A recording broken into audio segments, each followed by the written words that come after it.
American Brooks Koepka will defend his US Open crown next month at the glorious Shinnecock Hills. The American fulfilled several years of promise to win his first major last year at Erin Hills, ultimately triumphing by 4 strokes. It was a fairy tale victory for a man who grew up playing golf the good old-fashioned way before embarking on a professional career. I played with my family, my dad and my brother. It was kind of one of those things we go out on the weekend and it was kind of like a family activity. That's kind of what it was. And, you know, I think probably by about 10, 12 maybe, you know, you kind of figure out you love it. You figure out you're good at it. And it's something, you know, I love to compete. And anytime you can compete, it's always fun. You go through your lows and you go through your highs and you just got to stay very patient because, you know, sometimes golf doesn't give you very much. You can be working your tail off and you get no results. It's very hard to win. You look at other sports, you know, you either win the game and lose it, and in golf, you lose it probably 99% of the time. And, you know, second sometimes just isn't quite good enough, and it's one of those things where, you know, you get very few wins and you get very few opportunities to win, and when you do, you really want to turn those into W's. Koepka has 9 W's to his name since turning pro in 2012, but last year's US Open success is without doubt his career highlight to date. His coach, who also guided Dustin Johnson to his first major victory in 2016, was a huge support that week at Erin Hills. I was constantly in the back of my head listening to my father saying, don't mess this up. Because I think sometimes, you know, there are weeks where you just kind of need to get out of the way.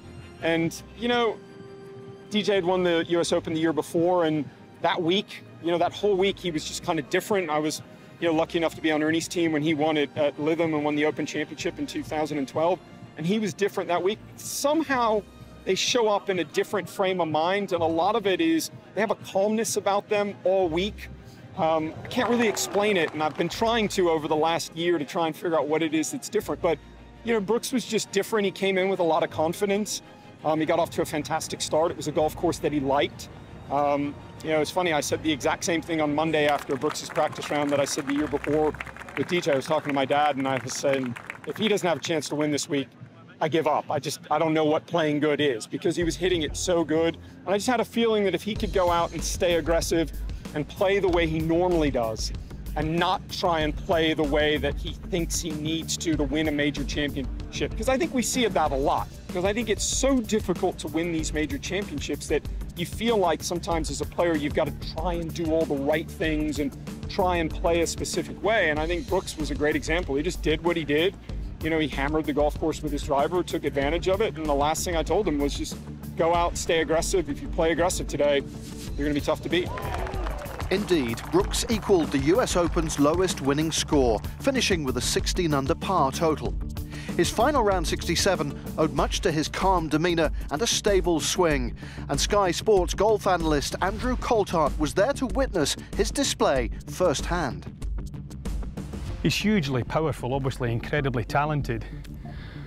Hits the ball an awful long way, but rather than trying to tear the golf course apart with this power, he was pretty measured as well. Yes, he was swinging well. Mentally, he was in a very good place.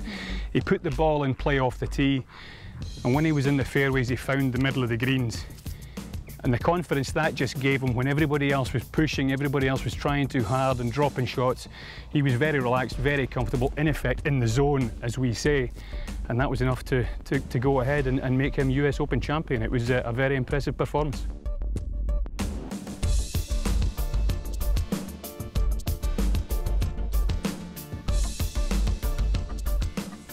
It is very much a sort of bowed left wrist, that way, not that way, it's that way.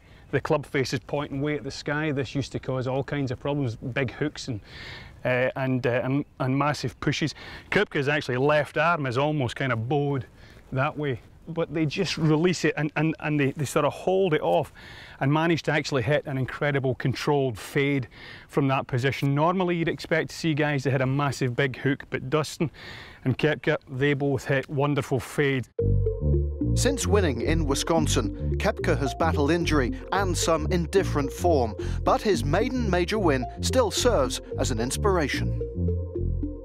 I've definitely hated it many times. It's been one of those things where you go through your spells. Everybody's got a tough time. You know, to be honest with you, I thought this year, in the beginning of the year, first maybe 2-3 months, I was working real hard and wasn't getting any results, and was very frustrated and didn't really want to play golf. You know, it's tough to focus on the golf course, and everybody goes through those. You know, if they say they don't, they're lying.